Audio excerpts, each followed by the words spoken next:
Radio Sani. Bersama saya Iwan Chandra Fitriandi. Nah, kita kedatangan narasumber yaitu Soleh ya, dari mahasiswa IAIN Pontianak. Nah, gini Soleh, kita nih berbicara soal tentang budaya nih. Nah, kan Soleh kan mungkin ada beberapa yang mengikuti bukan budaya segala macam. Nah, menurut Soleh sendiri, budaya itu seperti apa sih? Yang pengalaman Soleh yang waktu itu pernah cukup gitu. Oke, terima kasih Bang ya. Oke, sebelumnya saya perkenalkan dulu. Perkenalkan, nama saya Soleh. Saya mahasiswa IAIN Pontianak. Terima kasih juga kepada teman-teman karena sudah mengundang saya di sini untuk sekadar kita sharing lah ya, bahasan seperti itu. Terkait dengan budaya Bang. Sebenarnya kalau saya tidak ingin menjelaskan tentang budaya secara menurut KBBI atau apa, tapi yang jelas yang namanya budaya itu ialah suatu tradisi yang katakanlah turun-menurun dari nenek moyang ataupun orang yang terdahulu dan diwariskan kepada kita. Kalau saya simpulkan dari budaya, lebih tepatnya sih kalau budaya itu warisan bagi saya gitu. Karena kan akan dilakukan ataupun dilanjutkan berkelanjutan hingga ke depannya seperti itu. Itu Bang. Saya misalkan kan, saya ini kan ibaratkan budaya Melayu misalnya kan, adanya saprahan segala macam. Nah, sendiri budaya Soleh ini pernah mengikuti budaya itu kan, acara-acara budaya. Nah, contohnya seperti apa tuh? Kalau misalnya budaya kan berbeda-beda ya, dari masing-masing suku tentu memiliki budaya yang berbeda-beda. Kalau di Madura itu ada ngabe, karapan sapi. Kalau di orang Hindu kalau nggak salah itu ngabe seperti itu kan. Kalau di Melayu seperti halnya saprahan sebagainya seperti itu. Ya seperti itu sih Bang. Artinya meskipun kita tidak mengikuti yang namanya kayak kegiatan-kegiatan yang berbau dengan ini, tapi ketika kita bergaul dengan teman-teman yang berbeda suku, kayak saya dengan abang gitu kan pasti sudah mengetahui gitu. Oh seperti ini nih budaya Melayu, oh seperti ini budaya Madura, oh seperti ini buat budaya Tionghoa dan sebagainya seperti itu. Nah ini lagi pula saya tertarik sama budaya kayak kata Bang Soleh tadi itu kayak karapan sapi. Nah karena saya pernah melihat di YouTube, di medsos media sosial, bahkan media-media lainnya tentang karapan sapi. Itu saya tertarik. Nah, apakah ada makna tersendiri dari karapan sapi itu? Kalau berbicara secara lebih mendalam terkait masalah budaya karapan sapi ini, secara mendalamnya saya kurang paham karena memang tidak begitu, meskipun saya notabene orang Madura, saya tidak terlalu memahami terlebih dalam terkait seperti tradisi karapan sapi seperti ini gitu. Tapi yang jelas pada intinya kalau saya boleh menafsirkan ataupun boleh mendeskripsikan terkait budaya kayak karapan sapi dan sebagainya, itu adalah ajang untuk mempersatukan agar kita kembali bersatu yang awalnya berpecah. Oh ini sebagai peringatan gitu. Artinya untuk kita berkumpul bisa bermusyawarah, bisa saling kenal satu sama lain apabila ada orang baru seperti itu kan. Jadi ajang untuk mempersatukan, ajang untuk silaturahmi seperti itu kan. Kalau misalkan nih, mohon maaf nih, ibaratkan syukur lagi. Saya sama juga kalau saprahan itu sama juga kata Bang Soleh, kita mempersatukan gitu, bersilaturahmi gitu. Nah sekarang saya mau nanya nih, kan budaya masalah budaya, mau budaya apapun itu kita diskusikan seperti itu kan. Nah yang kedua, aslinya abang ini kan mahasiswa nih kan. Nah sekarang saya ingin bertanya nih Bang. Nah di situ kan ada kata-kata seperti contoh budaya kan membaca. Nah ini kan banyak orang bilang budaya kan membaca. Tapi saya sekarang sedikit miris nih karena perpustakaan sedikit sepi dengan mahasiswa-mahasiswa. Kebanyakan orang, misalkan orang bekerja itu kan lebih banyak dibandingkan mahasiswa sendiri. Sekarang mahasiswa banyak menggunakan media, ya. Nah menurut Bang Soleh, bagaimana tuh cara kita menarik mahasiswa ke perpustakaan itu biar ramai lagi, minatnya lagi, balik lagi ke minatnya. Jadi seperti ini ya, kalau berdasarkan pengalaman saya lah ya, karena memang sebenarnya kalau berbicara ke sana lebih mengajar itu mungkin ada lagi intent, tapi bagi saya pribadi, ketika dakwah itu kan seruan untuk saling mengajak, tidak memilih siapapun seperti itu. Artinya untuk bagaimana cara untuk agar kita bisa minat ataupun tertarik ke media perpustakaan online atau apa gitu kan.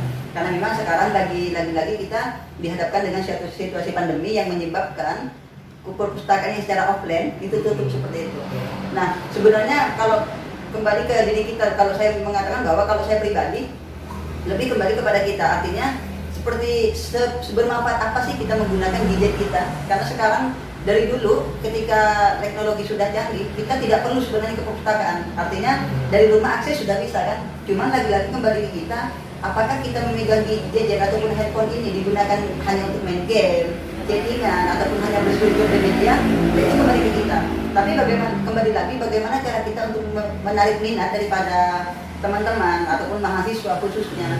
Kembali artinya kita banyak, kalau di kalangan mahasiswa itu menyebarkan broadcast. Kalau dari Kominfo terkadang kan ada dari relawan-relawan menyampaikan bahwa pentingnya pendidikan, pentingnya membaca. Jadi kita sebarkan broadcast, kita saling tetap diskusi dengan teman-teman. Ada namanya forum di grup itu kan, kita sharing-sharing seperti itu untuk memotivasi. Artinya kalau kita tetap larut dalam sekarang itu perlukan ya. Kalau kita enak-enak hal-hal yang begitu kan, tak ada baca lah, main HP terus, chattingan, main game, kan nggak ada gunanya gitu. Jadi kembali ke kita lagi, seperti apa kita bisa memanfaatkan dari hak media tersebut. Tapi lebih itu kan hanya sekadar teknisnya ya.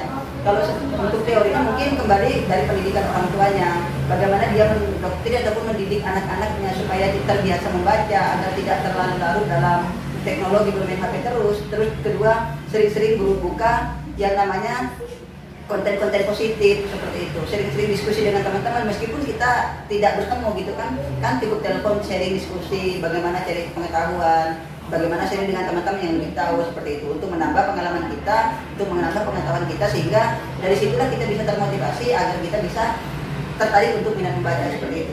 Broadcast juga penting sih, pamflet-pamflet. Berarti kita ini lebih, apalagi mahasiswa kan menjaga namanya segitiga intelektual. Yes, segitiga intelektual itu. Kayak membaca, menulis, dan diskusi. Ya, gitu.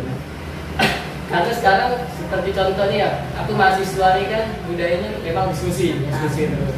Sekarang apalagi tempat-tempat itu udah ada batas-batasan jamnya kan, ada batasan jamnya. Nah, sekarang mahasiswa mungkin lebih aktif lagi di media sosial, misalkan adanya Google Meet. Nah, sekarang media pakai Google Meet. Budaya ini kan apa ya,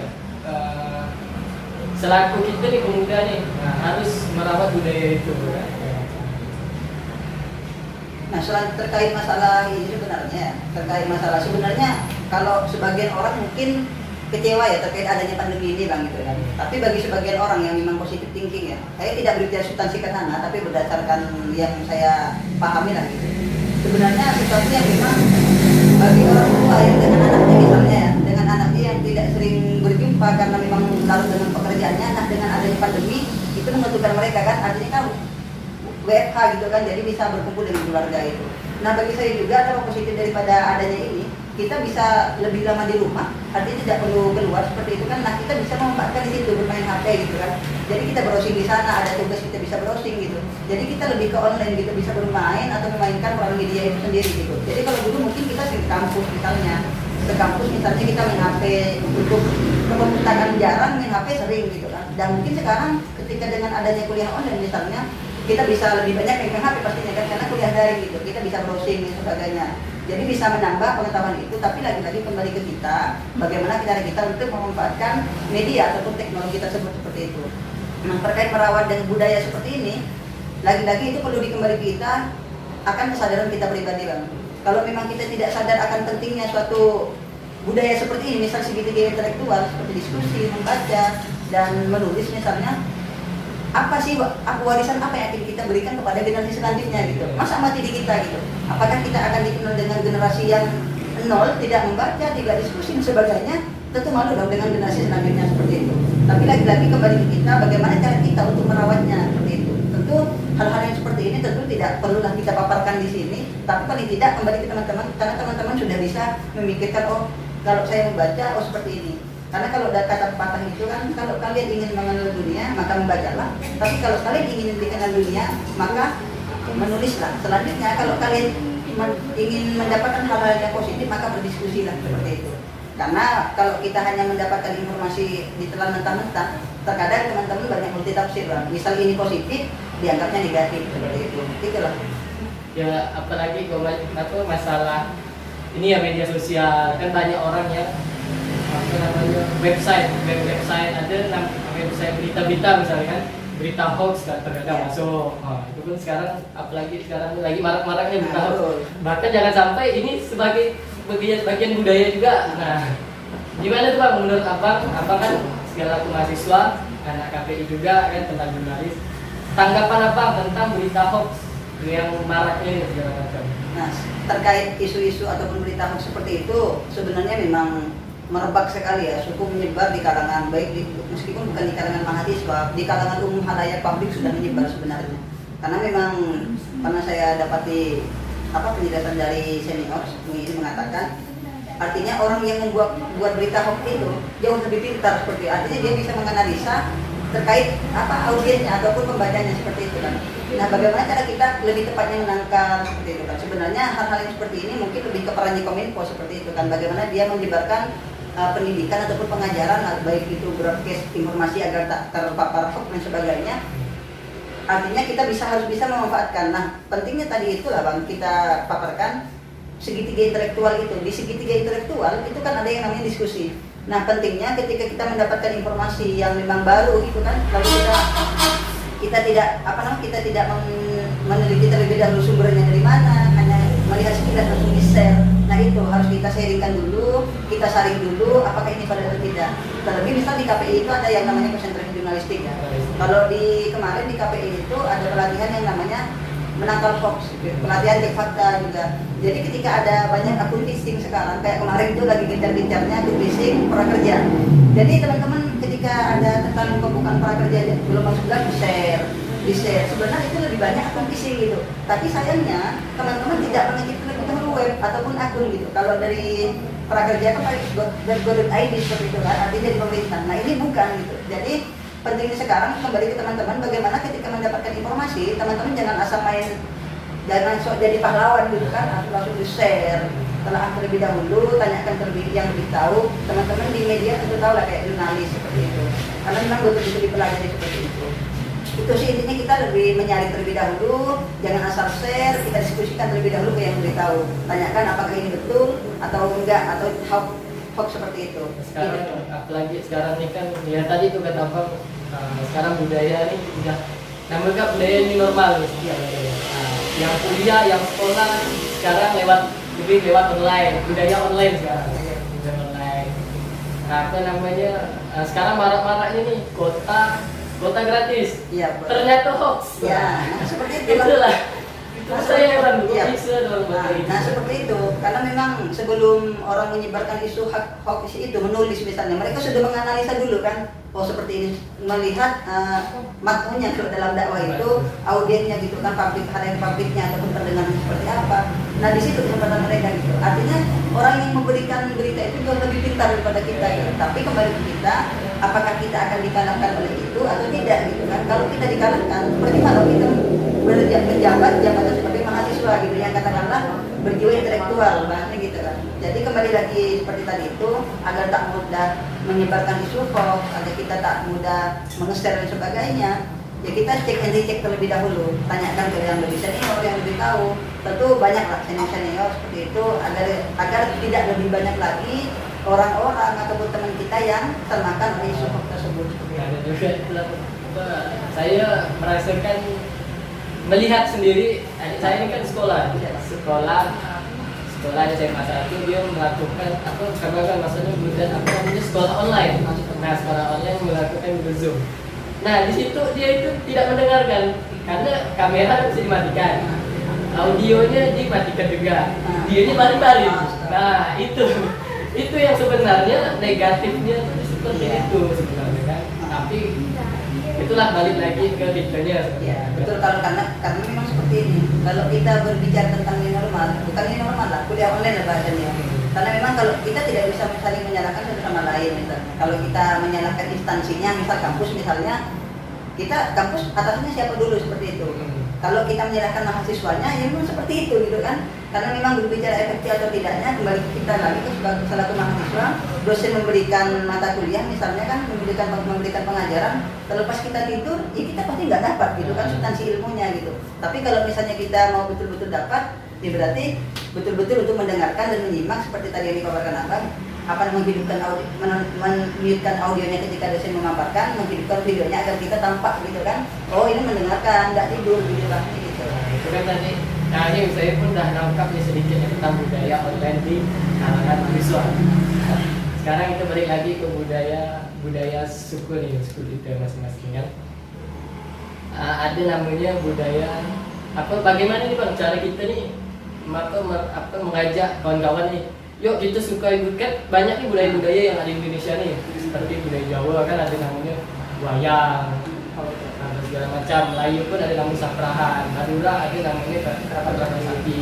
Nah bagaimana kita mengajak anak-anak muda ini menyukai budaya-budaya di Indonesia, sementara justru anak zaman sekarangnya suka budaya-budaya di luar, misalkan suka budaya Korea.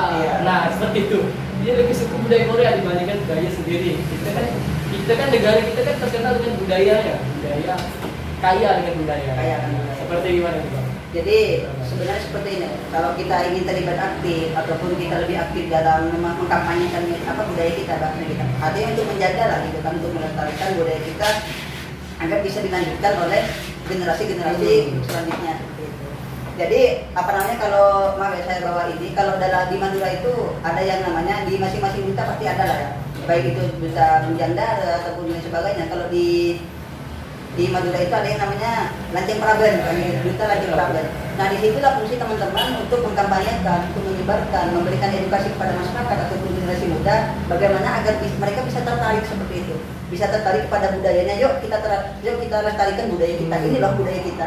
Karena saya tahu bahwa tidak semua orang itu tahu tentang budaya kita masing-masing bang. Kalau kita nggak betul-betul jeli untuk memahaminya, pelajarinya, karena banyak sekarang teman-teman yang apatis gitu, apalagi generasi kita kan yang muda. Untuk apa sih memahami itu? Mending ke Korea sana ataupun kemana gitu, karena dari sana lebih menarik bahasnya gitu kan. Jadi kita sudah apatis di sana. Nah bagaimana? Jadi fungsi daripada teman-teman yang aktif di organisasi di duta-duta dan sebagainya, di sanalah teman-teman memiliki wewenang untuk mengkampanyekan tradisinya gitu, agar bisa melestarikan budaya-budaya yang ada. Misal di Madura ada karapan sapi atau bubur merah putih misalnya, ataupun di Madura yang ada budaya tentang saprahan misalnya. Nah bagaimana caranya untuk bisa mengkampanyekan itu gitu. Karena betul yang saya katakan tadi, tidak semua orang kepingin atau menjadi memahami itu. Bahkan kalau saya bisa katakan, mungkin 40% orang yang di masing-masing tradisi itu belum memahami, ini tradisi saya kan gitu.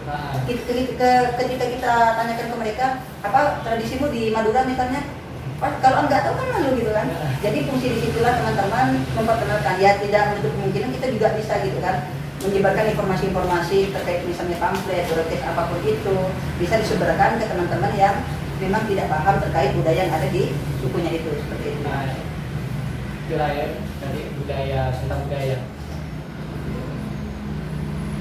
Yang kedua, begini bang, budaya ini katanya sih, ibaratkan barang mewah yang letak di jalan gitu kan. Nah, takutnya budaya ini kalau kita tidak dilestarikan, khususnya anak muda, itu gampang diambil orang kan. Nah, seperti mohon maaf, seperti ada namanya wayang, reog. Nah itu karena kita tidak ada melestarikan, anak muda tidak melestarikan itu, dan budaya itu diklaim sama negara lain. Nah sempat viral itu kan, ada viral tuh negara itu lain, jangan disebutkan negaranya.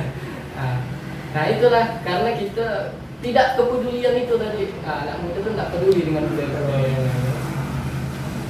Ya karena memang kalau kita memang nggak peka gitu kan, nggak peduli seperti yang abang katakan, ya kita bisa gini dengan tradisi bahasanya gitu kan. Karena memang semakin orang di 4.0 ini kan, nanti mau lari ke 4.5 dan sebagainya, itu orang-orang banyak terjang juga akan teknologi seperti itu. Artinya tidak peduli lagi terkait yang namanya tradisi itu apa sih gitu kan. Artinya mereka melupakan hal-hal yang memang turunan daripada nenek moyangnya seperti itu. Mereka tidak sadar bahwa harus dilestarikan seperti itu, agar ya untuk suatu penghormatan kepada nenek moyang kita seperti itu. Tapi lagi-lagi untuk menjaga hal itu ya kita harus bagaimana cara kita untuk mensosialisasikan, untuk mengkampanyekan, untuk mengenalkan, untuk memberikan edukasi kepada teman-teman generasi baru. Itu kan ada kayak kalau dalam Madura itu ada Laskar Sakera, ada IKBN, Ikatan Mahasiswa Madura dan sebagainya seperti itu. Jadi memang betul-betul harus disosialisasikan agar tidak luntur lah tradisi budaya seperti itu. Banyak sih sebenarnya budaya itu, karena memang bagi saya kalau memang yang budaya sudah turun-temurun dilaksanakan misal setiap tahun misalnya seperti itu kan, itu pasti bernilai positif gitu. Salah satunya bisa kita berkumpul, silaturahmi, mengenal satu sama lain seperti itu. Jadi memang betul-betul kita harus memiliki kepedulian untuk menjaga tradisi kita sendiri seperti itu. Istirahat dulu ya. Oke, siap. Kita terbatas juga soalnya. Oke, siap.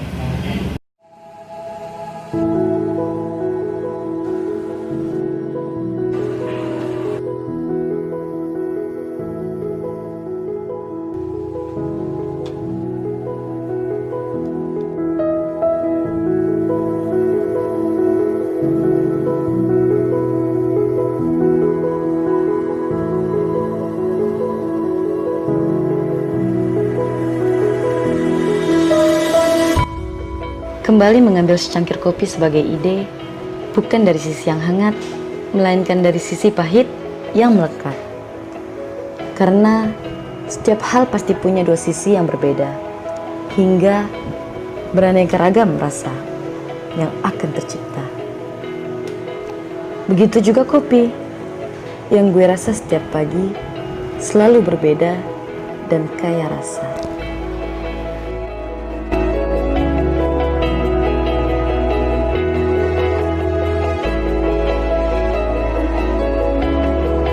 Tapi, kopi pagi ini mengajarkanku bahwa pertemanan selalu indah dan manis, walaupun itu hanya sesaat.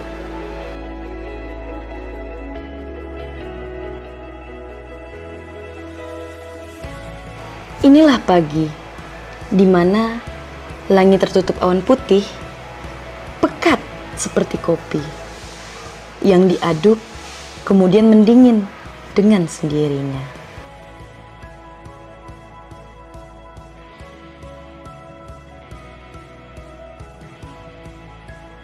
Dari sini aku juga belajar, walau tak ada yang sempurna, hidup ini indah, begini adanya. Sama seperti kopi, banyak yang menyukainya walaupun pahit. Alam merupakan guru terbaik, karena setiap adegan pertualangan pasti akan mengajarkan ilmu yang sangat berharga untuk kita. Bumi akan selalu mencukupi kebutuhan semua manusia, namun tidak semua memenuhi keserakan satu manusia. Perjalanan mungkin akan membawamu pada kesepian, kelelahan, dan bahaya. Namun perjalanan juga akan membawamu pula pada kelokan yang hakiki. Jika alam hendak kau musnahkan, lalu dari mana kamu akan mendapatkan makanan dan tempat tinggal? Jika kamu belum pernah terdampar pada sebuah lamban rimbun, itu tandanya kamu belum pernah melihat bagaimana megahnya bumi yang kau injak. Alam merupakan ibu bagi setiap orang, karena ia mampu menjadi sekolah yang mengajarkan anak-anaknya tentang berbagi kehidupan untuk memberikan semangat baru. Jika alam cukup ganas untuk kau taklukkan, cobalah lawan dengan kerendahan hati, bukan dengan kekerasan.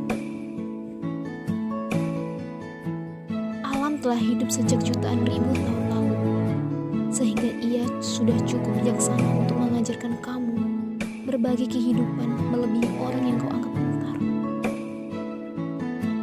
Selain pengalaman, pertualangan juga akan mempertemukanmu dengan sebuah keluarga lain.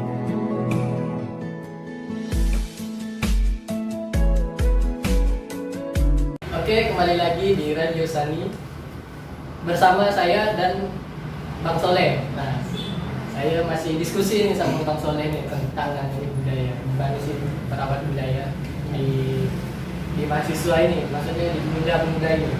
Nah, sekali lagi Bang, kita nih apa ya? Tadi kan Bang yang pengen sampaikan betul bahwa yang namanya pujangga atau Cilape itu berperan penting untuk memperkenalkan budaya-budayanya. Nah, yang kedua ini katanya sih, kata kawan saya sih, dia lebih suka memperkenalkan budaya itu di kampung, di desa dibandingkan di kota. Nah, mungkin kalau saya pribadi memang betul, karena orang kota ini kan lebih banyak artinya apa ya, sikap aku kau ini masih ada. Yes. Nah, tentang diri sendiri. Tapi kalau di desa atau di kampung ini kan artinya silaturahmi ini kuat. Nah, kalau abang nih, nah gimana di desa abang tentang budaya ini, apakah masih dirawat atau segala macam. Oke, kalau kembali ke kita ya masing-masing di daerah lah khususnya, karena memang saya kebetulan orang daerah juga, orang kampung misalnya. Terus memang di kota baru kan beberapa tahun gitu kan. Jadi kita tak paham lah seperti apa di hidup di perkotaan yang betul kata abang tadi itu lebih masih mementingkan atau abu kau gitu seperti ini ya. Terus kalau lebih betul sih kalau lebih kental kalau di daerah ataupun di kampung seperti itu lebih kental akan silaturahminya seperti itu. Artinya sama tetangga pun kepedulian kita masih ada. Bukan berarti yang di kota nggak peduli ya, gitu. Tapi lebih kental seperti itu. Nah kalau seperti hanya mengkampanyekan ataupun mengenalkan sosialisasi ataupun mengedukasi kepada masyarakat di pedesaan jauh lebih efektif sebenarnya bagi saya.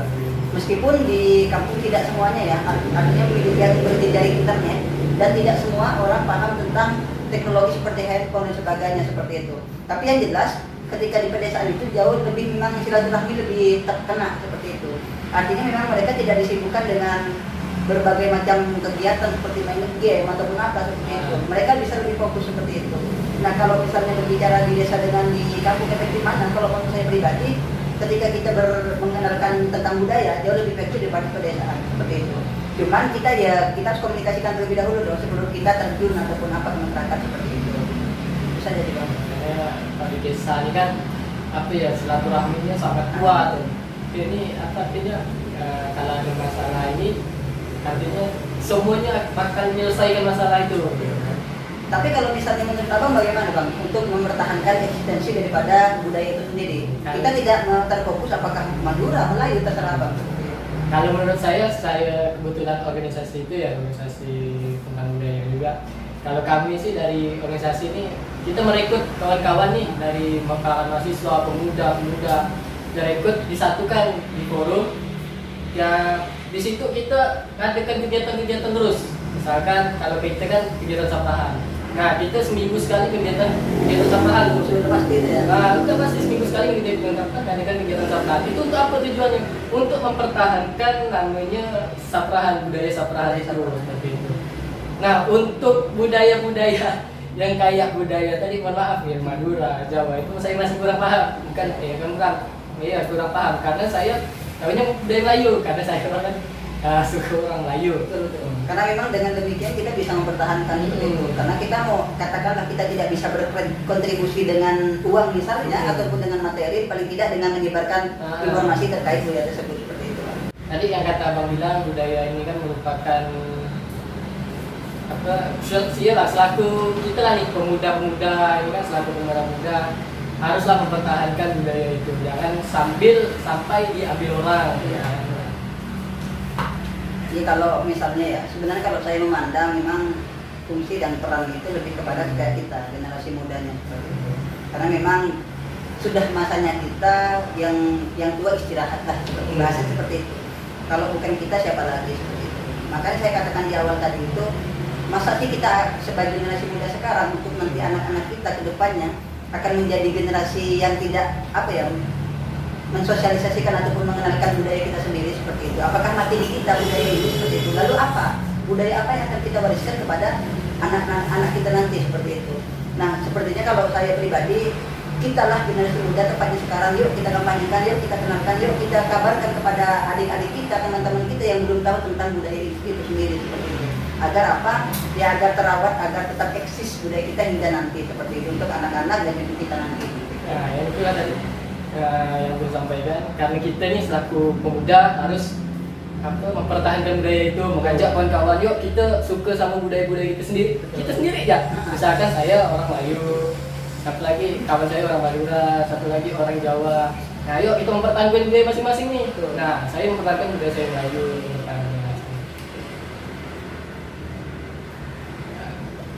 Nah, mungkin hanya itu bang. Terima kasih banyak nih bang. Sudah berdiskusi. Saya yang berterima kasih nih bang, karena memang sudah diberikan wadah untuk kita sharing bang seperti itu ya. Bukan berarti saya lebih tahu dari yang lain, tapi mungkin inilah diri kita seperti itu.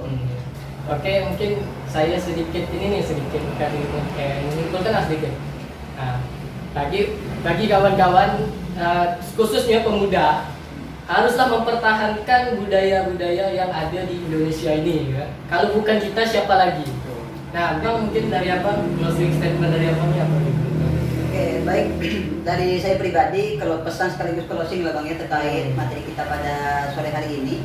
Tapi yang jelas teman-teman yang namanya budaya, bagi kalau saya mengartikan sendiri, menafsirkan sendiri, budaya itu warisan teman-teman. Jadi warisan yang harus kita jaga dari nenek moyang kita yang harus kita jaga, kita lestarikan, kita jaga keeksistensiannya dengan cara kita untuk mengkampanyekan, mengenalkan, tetap kita budayakan, kita kenalkan kepada yang belum tahu seperti itu. Oleh karena itu, yuk kita jaga, yuk kita sama-sama jaga, kita rawat bersama budaya kita ini sehingga hingga kedepannya nanti budaya ini tetap eksis, dikenal oleh anak-anak kita dan cucu kita nanti seperti itu. Dari saya itu saja Bang, sekian terima kasih atas undangannya sharing kita pada saya juga terima kasih sama Abang sudah datang di podcast ini. Siap, sekian dari saya. Assalamualaikum warahmatullahi wabarakatuh. Nah, kawan-kawan tadi kita sudah dengar dari Bang Soleh, penjelasan Bang Soleh, diskusi Bang Soleh dan closing statementnya sangat bagus ya. Maka mungkin dari itu saya selaku pembawa acara di podcast ini dan sekali lagi untuk kawan-kawan tunggu podcast selanjutnya. Nah, kita masih banyak podcast selanjutnya. Mungkin hanya itu yang saya dapat sampaikan, kurang lebihnya mohon maaf. Wassalamualaikum warahmatullahi wabarakatuh. Waalaikumsalam.